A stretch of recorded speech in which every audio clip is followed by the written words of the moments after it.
What do a disco singer, a state lawmaker, and a college baseball coach have in common? On the surface, nothing. Different decades, different stages, different corners of American life.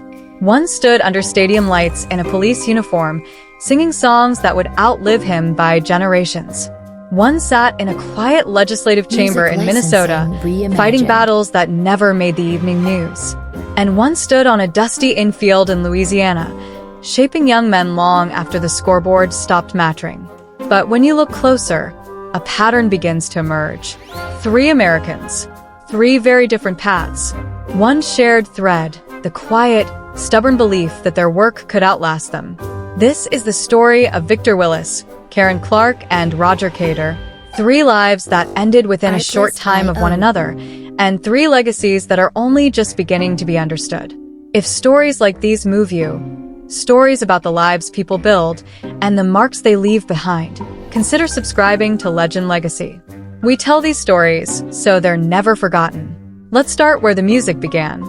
Long before the sequins and the stadium chants, there was a boy in a Dallas church choir, learning that his voice could move a room. Victor Edward Willis was born on July 1st, 1951, and from an early age, music wasn't a hobby, it was instinct. He sang because his father's Baptist church gave him no other choice but to feel something bigger than himself every Sunday. That feeling never left him.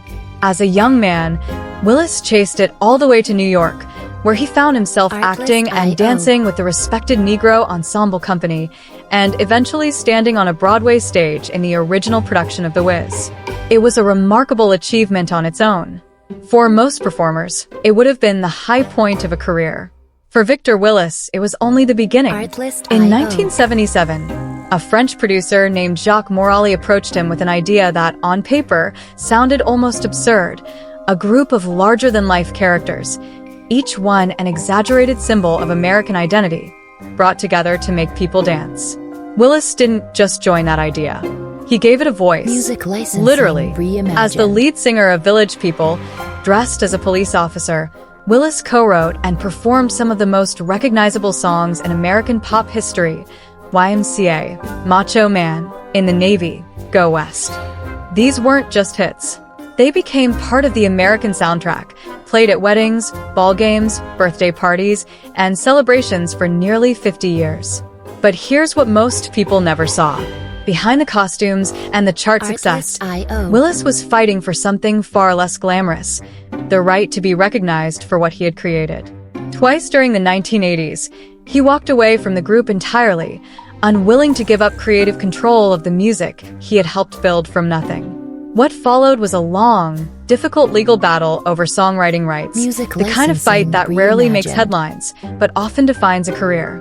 Few people realized what came next. Willis won. He fought to reclaim ownership of the songs bearing his name, and in doing so, he secured not just financial justice, but recognition, proof that the voice behind the music mattered as much as the music itself. And in 2017, something remarkable happened. Willis returned.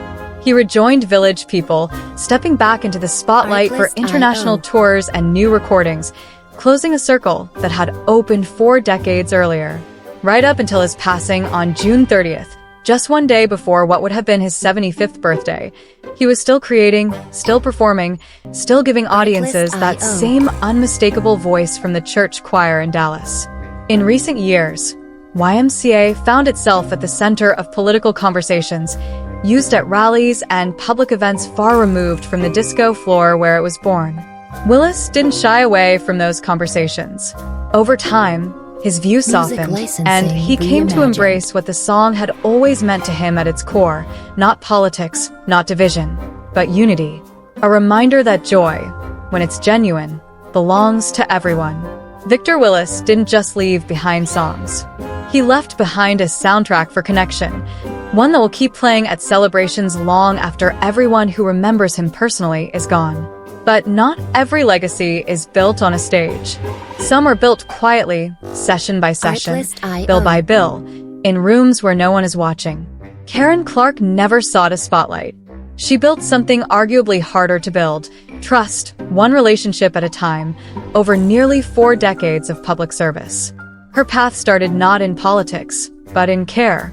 Clark trained as a public health nurse, earning her degree from the College of St. Teresa before going on to complete a Master of Public Administration at Harvard University. She spent years in classrooms and communities before she ever set foot in a legislative chamber, learning firsthand what people needed, not in theory but in practice. In 1980, that firsthand knowledge carried her into the Minnesota House of Representatives. What began as one term turned into 38 years of service, representing Minneapolis from 1981 all the way to 2019. In doing so, she became the first openly lesbian person ever elected to the Minnesota legislature, and in time, the longest-serving openly lesbian state legislator anywhere in the country. Her greatest achievement wasn't the one making headlines. While much of the political world chased attention, Clark chased outcomes. She became one of the driving forces behind Minnesota's Human Rights Act, working to close gaps in protection for people who had too often been overlooked. She fought for affordable housing. She pushed for stronger health care access. She stood up for environmental justice and workers' rights, often for communities that had little political power of their own, low-income families, indigenous communities, communities of color, and new Americans building lives in a new country. And then, in 2013, decades of quiet, persistent work led to one of the defining moments of her career. Clark became one of the lead authors of Minnesota's Freedom to Marry legislation, the bill that legalized same-sex marriage in the state, passed with bipartisan support. It wasn't a single dramatic speech that made that possible. It was 30 years of relationships, credibility, and trust, built patiently across party lines. Karen Clark passed away at the age of 80 following a brief illness. She left the legislature the same way she entered it, without fanfare, focused entirely on the work. Leaders across Minnesota remembered her not for titles or headlines, but for something quieter and more lasting, a life spent making sure the people most often forgotten were finally seen. If her story, or Victor Willis's, has resonated with you so far, let us know in the comments which one has moved you the most. We read every one. There's one more story left to tell.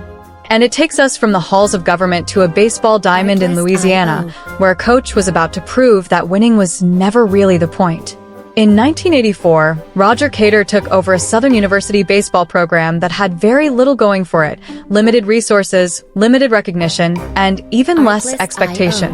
What he built instead, over the next 33 seasons, would change the landscape of college baseball forever. Cador knew that program from the inside. A Louisiana native, he had once played for Southern University himself before spending time in professional baseball. When he returned as head coach, he didn't just bring strategy. He brought belief, a conviction that discipline and opportunity could turn overlooked players into champions. The results speak for themselves. Over his career, Cador compiled 913 wins against 597 losses. His teams captured 14 Southwestern Athletic Conference championships and 2 HBCU national championships, earning 11 NCAA tournament appearances along the way. In 1987, his Jaguars made history, becoming the first historically black college or university baseball program to win an NCAA Division I regional game, a milestone that put HBCU baseball on the national map. But statistics only tell part of Roger Cador's story. What happened off the field changed everything for the young men who played for him. Cador didn't just coach swings and pitching mechanics. He coached character. He coached confidence. Among the players who came through his program was Ricky Weeks, who would go on to win the 2003 Golden Spikes Award and later become a Major League All-Star. One of many success stories Cador helped write, both on the diamond and far beyond it. His impact reached well past Southern University's campus. Cador became a tireless advocate for HBCU baseball on a national level, working directly with Major League Baseball to open doors that had long been closed to young black athletes.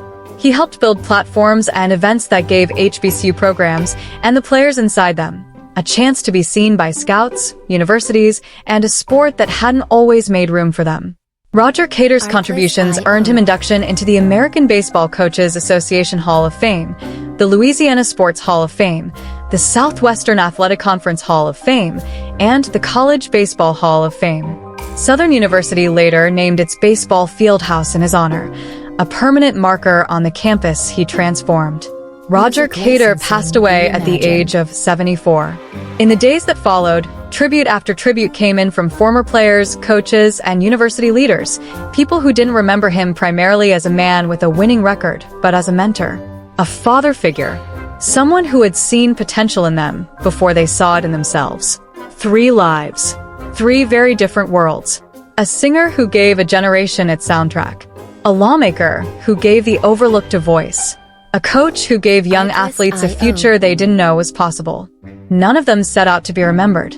They simply kept showing up in recording studios, in legislative chambers, on baseball fields, doing the work in front of them, year after year, decade after decade. That may be the truest definition of legacy.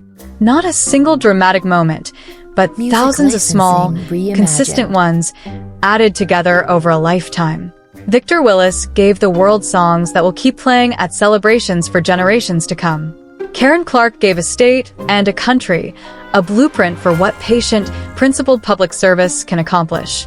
Roger Cador gave hundreds of young men the belief that they were capable of more than anyone expected. Their fields were different. Their legacies are not. Each of them, in their own way, made someone else's life better and asked for very little in return. If their stories moved you today, take a moment to like this video, share it with someone who might appreciate it, and subscribe to Legend Legacy for more stories like theirs. And in the comments, leave a respectful tribute to whichever of these 3 touched you the most. Because the truth is, none of them are really gone. Not as long as the songs keep playing, the laws keep protecting people, and the players they mentored keep passing on everything they were taught. That's how a legacy survives. Not in monuments, in people.